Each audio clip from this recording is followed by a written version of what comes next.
In this session, we're going to consider the basic question of the sanctity of human life. I think we've all been involved in discussions and debates and arguments where very soon after the debate begins, it degenerates by getting led off the track down a rabbit trail somewhere into a desultory region or to a manifest irrelevance, or what we might call in the field of logic a non sequitur, where we lose sight of the central point that is in issue or in focus for the debate and get lost in tangential matters. I remember again as a student in my university days when we were studying logic, we were given as an example of such an intrusion of non sequitur of what might happen if a person is on trial in the court and is charged with murder. And in the progress of the trial, the prosecuting attorney stands up and gives an impassioned speech about what a heinous crime murder is, which is obviously irrelevant to the case that must be decided by that jury. The jury's task in such an event is not to determine whether or not murder is a serious crime. The state has already established that and has enacted legislation. What is to be determined in the courtroom in the context of a trial is whether or not the particular person who is accused of the crime is guilty or innocent, and all the harangue about how bad murder is irrelevant. It is relevant, however, if the person is found guilty and there is a subsequent hearing to determine the sentence. Then, of course, the consideration of the gravity of the crime is very much to the point. Now, having said that, I want to alert you at the outset that when we consider the broad question of the sanctity of life, I am not introducing that in order to prove to you that abortion is murder or that abortion is an awful thing. What I'm trying to get us to understand is that the general concept of the sanctity of life has very heavy burden on us when we're considering a question that possibly involves a life and death matter. In other words, if we're not sure that a fetus is a living human being or not a living human being, given our understanding in general of the whole picture of the sanctity of human life, this is an area that is so serious that we must be reminded in the course of our deliberations that we dare not make a mistake here, so that our overall understanding of the sanctity of human life must act as a restraint on us, whichever way the evidence would lead us in the discussion. In the past, I have been involved frequently in the arena of ministering to serious disputes where there is hostility and profound alienation in the labor management arena of our culture. And when we get together in a large room with 100 people who are involved in labor, and mixed in that group we have a few representatives from management, and we sense the anger and the hostility that is there between these groups, if I begin to ask these people various types of questions, you know, do you like the Orlando Magic or the Boston Celtics? They're not all going to agree on which is their favorite. If we ask them how many are Democrats, how many are Republicans, we find a division of the House. How many are religiously disposed or anti-religion, we find a division of the House. We find disagreement on almost every point in the room. until we come to one basic question. It's a loaded question, emotionally, obviously. It's one that no one can answer without feeling. I asked the people, how many of you in this room want to be treated with dignity? How many of you in this room want to be considered as being valuable? One of the deepest desires of every human being is self-esteem. And not just self-esteem, but esteem of other people, that somebody considers us worthwhile. And that's why there's a spirit that ties the human community together. When a crisis becomes obvious, a little girl falls into a well and is trapped out of the reach of the rescuers, and the national television cameras come to Texas, and the world waits with bated breath, hoping and praying for her rescue. Our common humanity screams to us saying, save that life. Because we share a hope, if not a conviction, that human life is exceedingly valuable. Now, when we consider the question of the sanctity of human life, we're doing it because we're trying to get at the larger issue, the core issue that I've already mentioned, the question of, bottom line, is abortion on demand right? Is it the right thing to do, or to sanction, or to enforce? And as I said in our first session, I'm going to look at this question from three distinct perspectives. First of all, from a biblical theological perspective, and then secondly, from a perspective of natural law, and then thirdly, from the perspective of legal or governmental law. Let me begin, if I may, by a very brief, quick overview and canvassing of the biblical perspective on the general sanctity of human life. I think most of us are aware that the origin of the concept that human life is sacred is found in the very opening chapters of the Old Testament, where the creation account of the human race is qualified and explained with the idea that in creation, God stamps His personal image on every human being. In theology, we call that the concept of the imago Dei, or the image of God in man. So that God creates human beings in His own image and in His own likeness. This does not mean that God creates us as little gods or junior grade deities.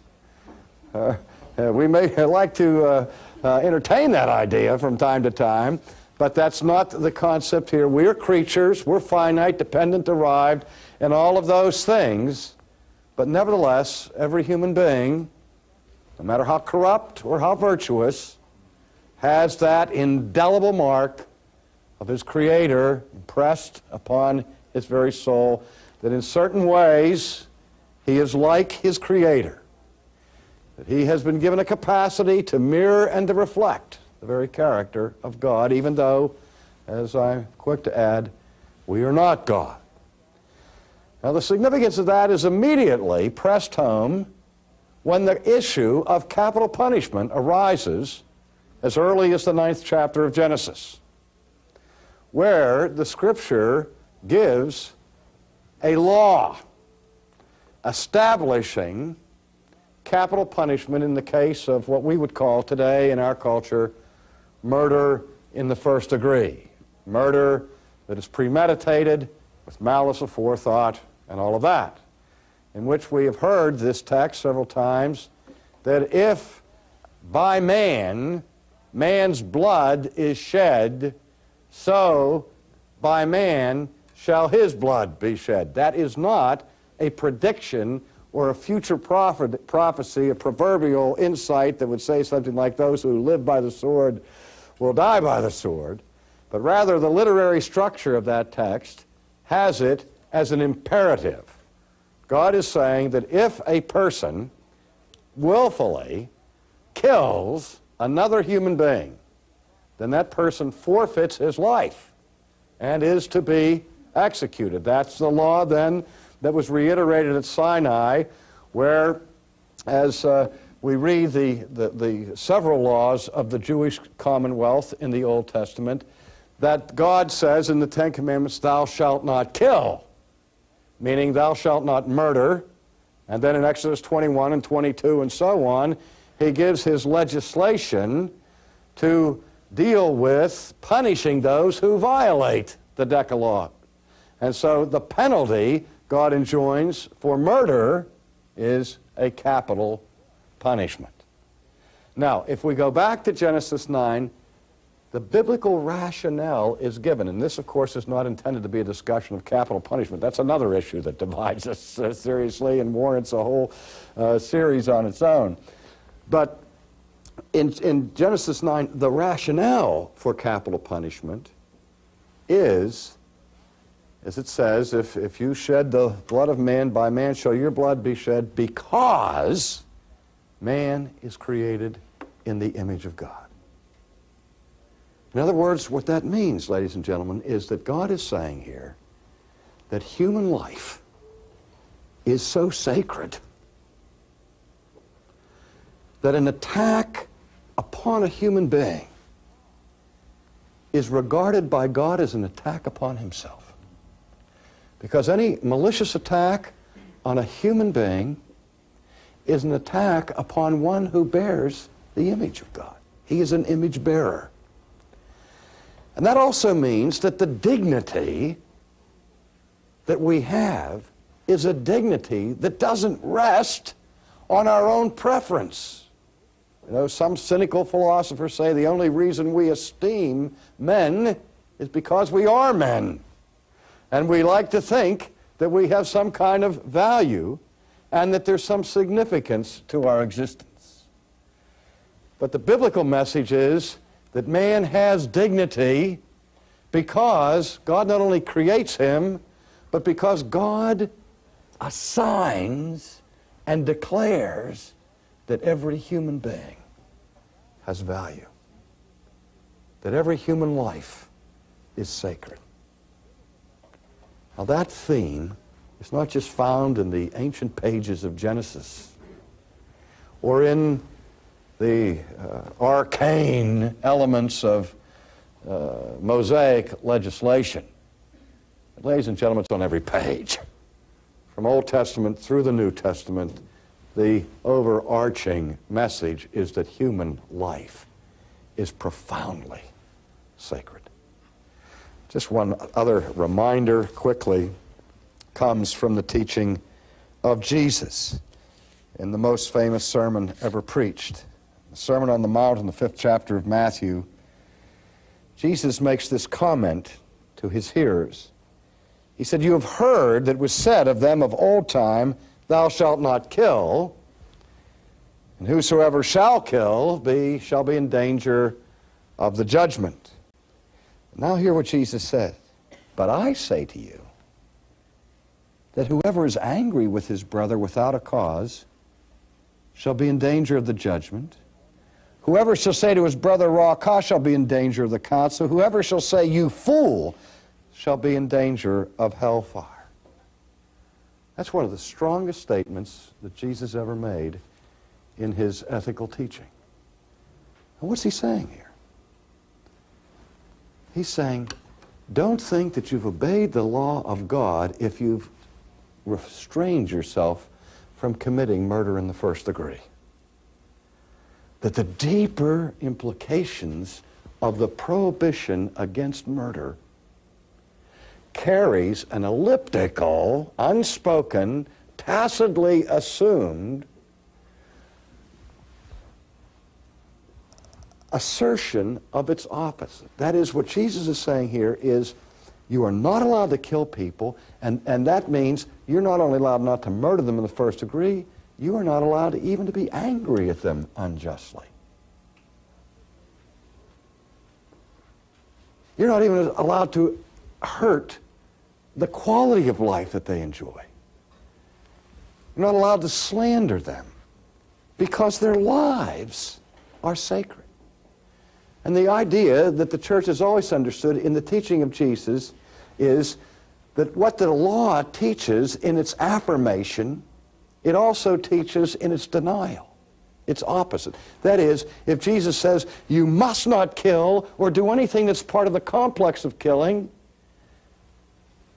at the same time you are called to do everything in your power to promote human life. To love your neighbor, which promotes the quality of his life. To give mercy to those who are in need of mercy, to give clothing to the naked and food to the hungry and shelter to those without shelter, to visit the imprisoned. All of that is part of the complex of the law of the sanctity of life. That's the driving force behind the whole ethic of Jesus, that all of life is sacred. So it's not simply that you're not allowed to murder, you can't hate, you can't be angry without cause, and so on. Well, let's turn then from the biblical and theological overview in the brief time that we have and consider for a moment if we can learn anything from natural law or from science about the sanctity of life. Now, when we talk about natural law, we usually think of natural law in two dimensions. That is, there are two sources from which we gather the information that we call or subsume under the heading of natural law. The first is what's called technically the jus gentium, or the law of the nations. Sociologists, anthropologists examine the individual law codes of various and sundry cultures spread out over all of the world. Sophisticated cultures, animistic, primitive cultures. What kind of laws are enacted in the East, what kind in the West. And we look at the international scope of things, and we see that virtually every society, at some point or another, develops laws protecting human life. Yes, there have been societies that have certainly allowed for abortion and even infanticide and so on. But the general consensus of the nations is that it is wrong to murder and it is right to promote human life. We look to the philosopher Immanuel Kant's notion of the categorical imperative, and without getting into the technical dimensions of that philosophical consideration, Kant was saying that every human being is born with a sense of duty, what Kant called a sense of oughtness, a categorical imperative, such a profound sense of duty that binds the conscience. And Kant said it's not limited to religious people, to Jewish people, or Muslim people, or Christian people, but to people, wherever they are. And when we're talking about natural law on the question of the sanctity of life, we're talking not about a private, individual conscience, ladies and gentlemen. We're not even talking about a national conscience. We're talking about an international conscience. Something that comes out of the very wellspring of our common humanity, that we abhor murder. Now again, I didn't say that the universal consensus is that we abhor abortion. I said that we abhor murder. I want us to keep our eyes on the issue here. I've already said that the vast majority of those people who favor abortion do not do so because they consider it murder. The general law of the nations is that murder is wrong. The second way we look to discover natural law is at science. And one of the principles that we find in biology has been called through natural lawyers the principle of self-preservation. And this can be seen in many, many ways. There is an obvious, apparent, universal struggle for life and struggle against death in the biological world. I think, for example, of some of the insights of Charles Darwin when he first developed his theories on the origins of the species. He didn't like the word evolution, by the way. He was looking at the question of how variations occur in history. And he articulated his concept of natural selection and noticed that certain creatures have an uncanny ability to adapt to their environment, while other varieties pass out into extinction. In fact, it's been argued by modern science that 99% of all of the varieties of living things that have ever been on this planet are now extinct. And one goes out and another one comes in. Well, how does this work? Well, I can't get into all of the genetics and hybridization processes and all that right now. But one of the insights that we get from the biologists I can illustrate by a case of moths that were found in England. There were moths that's natural habitat was in this woods right outside of the city limits of a town in England. And the scientists examined the variety of moths, and the vast majority of them were an off-white color, sort of tannish brown. There were a few that were more white, and even fewer, a very tiny minority of variety of moth that was jet black. And then something happened that dramatically changed their environment. A factory was built in the town. And the factory, in its process of manufacturing things, was belching smoke daily out of these giant smokestacks, and this smoke was not purified by the modern methods and so forth, air cleaners and anti-pollutant legislation. This black smoke would just come out of the smokestacks and just willow across the city and penetrate the deepest recesses of this forest on the outskirts. And after this had gone on for a few while, the scientists go out in the forest and they notice that the colors of the trees and the underbrush and the foliage in there had changed dramatically. From off-white, light tan trees, they all had this cover of soot from the smoke. And then when they examined the moths, they found that now the vast majority of the moths were black rather than tan or white. Why? Is it because all of a sudden the tan ones turned black? No. I say what is going on here in this natural process of adaptation to environments involves the fundamental struggle for survival long enough to be able to reproduce. And if the white, or excuse me, if the white or the tan moths now have lost their protection of the background, the predators kill them, their natural enemies consume them before they are able to reproduce.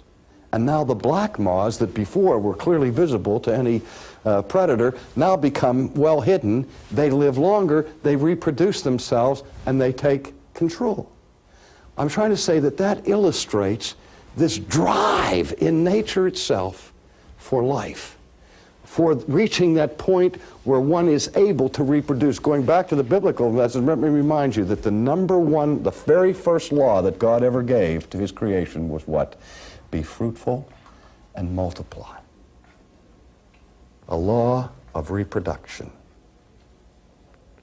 Look at human reproduction itself. I was speaking to an OB gynecologist a few weeks ago, and I was asking him about some of the details of how the human reproduction process takes place, and he said, you know, it's an amazing thing in the process. For fertilization to take place, the woman delivers one egg. And then when the sexual reproduction process continues, in ejaculation, the male sends now 30 to 60 million sperm. It only takes one to fertilize that egg. But you ever wonder why nature undergoes a process where you produce one target and 30 to 60 million bullets to hit it? Huh? It may sound at the outset as a monumental waste of bullets. Okay? But think how many times 60 million are released and fertilization doesn't take place.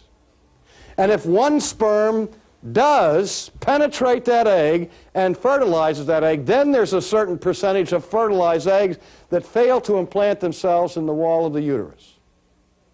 And of those who do make it to the level of implantation, there is a certain percentage of those that suffer natural miscarriage or abortion. And so it seems as though Mother Nature, or Father God, however you look at it, has so loaded the gun to ensure human reproduction that it has gone to extravagant means to ensure the production of a human life. That's what we mean by evidence from science of the law of self-preservation, that we have been equipped with nature to such a degree to overcome the barriers and obstacles for the reproduction of the human race. Finally, we consider the legal or the governmental view of the sanctity of life.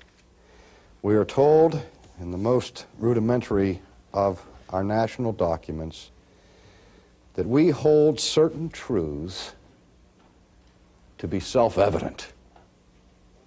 Don't even need to argue them. They're self-evident. They're what Descartes called clear and distinct ideas. Ideas that are so plain, so manifest that one doesn't have to have a degree in philosophy to recognize them or to discern them. And our government has taken a position, taken a stand on this legally, that there are certain truths that we regard to be self-evident and that we understand that we have been given by our Creator certain inalienable rights as an endowment, a gift from our Creator, among which are life, liberty, and the pursuit of happiness. I don't know whether the forefathers of this nation structured those most foundational, self-evident principles in that particular order for a reason or if it was purely literary. But it sure sounds like a hierarchical series of them. Life is first. Liberty, happiness. Doesn't mean that if we want to be happy and we have to kill another human being to do it, that gives us an inalienable right to do it. But the most fundamental right, according to the law of the United States of America, is the right of life. And that's the one that we're concerned about in this discussion. Now, as I said repeatedly, I think everybody on all sides of this issue agrees, for the most part, that there is a special dimension, sanctity, value to human life. We are not barbarians. But as I said also, to prove that life has value or even that life is sacred does not ultimately answer the question of abortion. And I agree with that. But here's what it does do that I think is crucial, and that's why I've taken the time to develop this side of the question, is that it says something very, very important about the question of the burden of truth and the burden of proof. When we are talking about something that may or may not be living human persons, we know we are talking about something that is at the very minimum potential human life. It is of the complex of human life. and we're not exactly sure whether it's actual life or merely potential life, I urge you to consider that the burden of proof is on the one who says it isn't an actual life. Because, ladies and gentlemen, before we pick up a sword and enter into a military war, we better not be saying, my country, right or wrong, my country. Because my country may be wrong. My country may do what Germany did and introduced a concept of genocide. And just because it's my country can do the wrong thing, and that does not excuse me to pick up a sword and kill an innocent person. Before you pick up a sword to kill a human being, you better know that you're doing it in a just cause. And before you hire a surgeon to take a knife in his hand and to destroy an unborn human embryo, I hope you are absolutely sure that this is not a living human being. Because life is too sacred to decide it with the roll of a dice. We need better grounds than my preference, my convenience, or my economic condition before we decide on a matter this serious. In our next discussion, we will look at the question of the origin of human life.